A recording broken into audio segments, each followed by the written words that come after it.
chapter 1 of Shayich Ve'emunah. Shar means gate, Yichud means the unity, Emunah and faith. So what we're going to learn now is the physics of creation, the spiritual physics.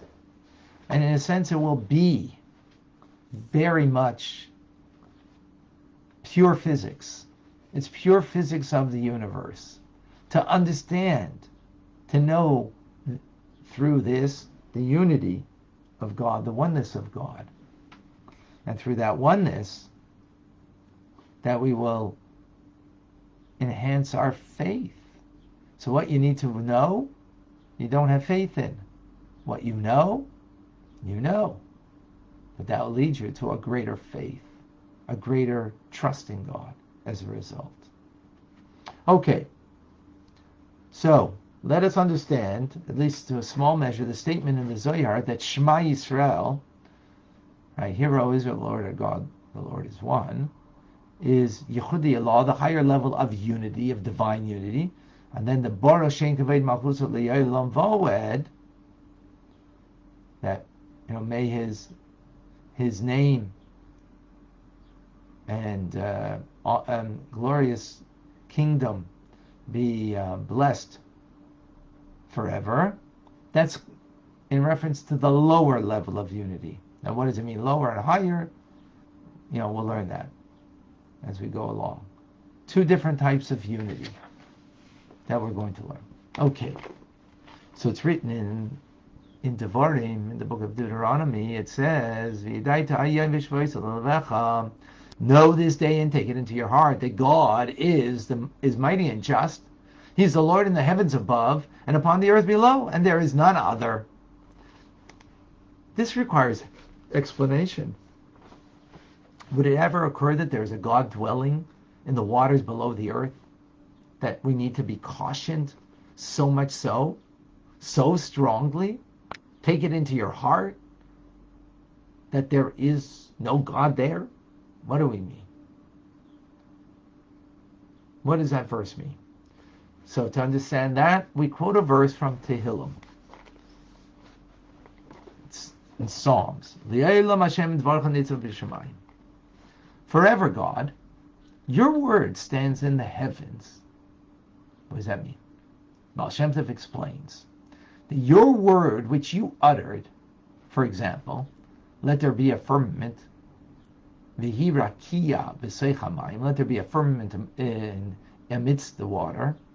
These very words and the letters that make up these words are firmly forever in the firmament of heaven. And that's what gives it life. These very words. And the holy tongue. Lashon HaKodesh. These words live and stand firm there forever. For these creative letters, if these letters that make up these words, were ever to depart for an instance, God forbid, what would happen? The firmament, the heavens, would return to their source, where they came from. And what's that? Absolute nothingness. And it would be as if they never existed.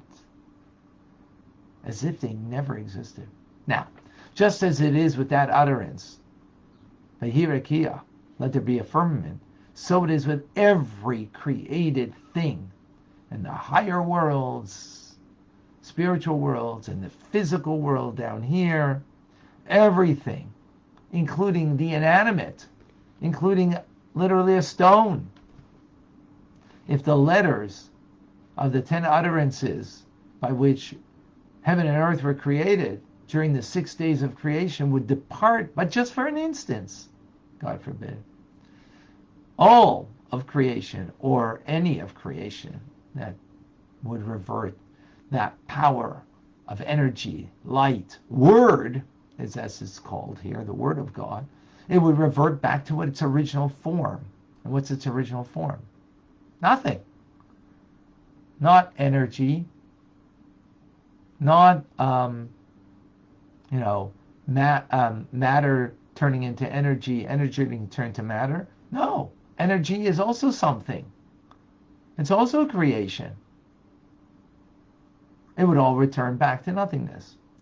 And this is what the Arizal expressed, that the inanimate, like a stone, or earth or water, it has a soul to it, meaning it has a spiritual force. And that spiritual force is the letters of speech of the 10 utterances that give life to existence of everything, including inanimate matter, enabling it to come from nothingness into being, into something in the act of creation. Now, if we're saying that this is in the act of creation in Genesis, well, stone isn't mentioned there. The word Evan is not there. Nevertheless, the life force that flows into the stone is indeed from the 10 utterances, but by way of combinations of letters, something we'll see later on more about that, or substitutions of letters. Combinations means, for example, you can take the word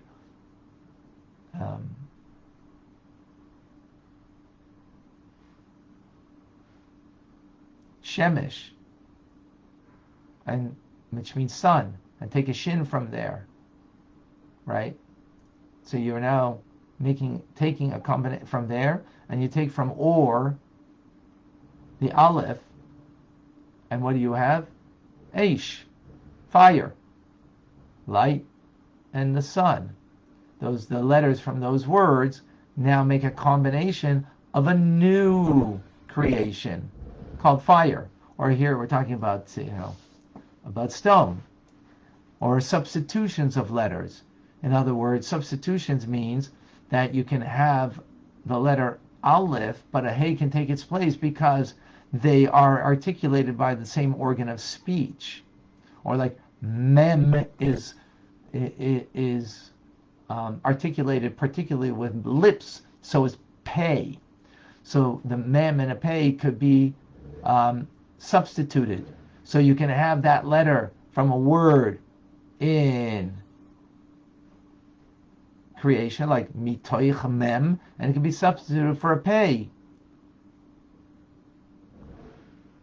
So what we have then is, if you take all of the 22 letters of the Hebrew alphabet and you make combinations, because a minimum word in Hebrew is 2 letters, like Av, father, or Ain, mother, right? And what you have is 22 letters times 21 other letters. That gives you 462. But then you have them going both ways, backwards and forwards, direct and the reverse order. So that gives you in one direction 231 letters that are ultimately different combinations of letters, and from there that's just some combinations that then you can take from the original 10 utterances, and you derive from there everything of creation. Everything was created from there. Again, this is from the Holy Tongue. The very letters of the speech descend by degree of degree, from the 10 utterances recorded in the Torah. And by means of substitution, transpositions of letters that now are vested, those letters, that divine energy that it represents, the divine light, the divine word of God, that gives life to every creature in creation.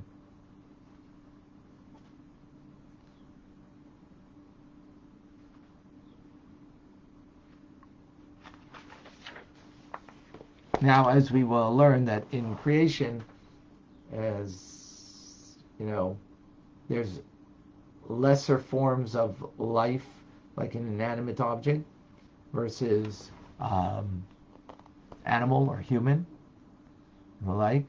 So this is just a come down of the divine light by way of the letters and how they come about. And therefore the life force is condensed, contracted, to enclose in a particular creature, to bring them from nothingness into something. And it is that very name in the Hebrew language, the holy tongue, that those letters that make up the word that now give not just an identifying mark, this is 8 pen, and it's just to identify this object from, this object or any other object. No, it's life force, those particular letters, as they again descend from the original letters and words that are from the original 10 utterances recorded in the Torah. And all of this is by virtue of coming from nothingness, meaning before creation, there wasn't a mustard seed. Before creation, there wasn't time or space. That's already creation. That's also already something of creation. That's something of creation. Time, space, a mustard seed. No, absolute nothingness. God is beyond time and space, and therefore, before creation, there's absolute nothingness. Nothingness that we can comprehend and understand and experience in any manner. And from there, emerges from nothingness to something by virtue of God uttering, making the utterance of Vahi Rakia, let there be a firmament, Vahi Or, let there be light. And that expression came from out of nothingness, something that now that is the vital force, those letters that make up the words, or the word of Or, of light, of Rakia, of firmament, and so on.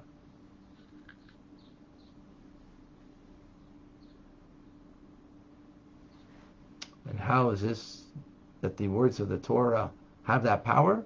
Because the Torah is one with God. And therefore, it's the creative force. End of chapter 1.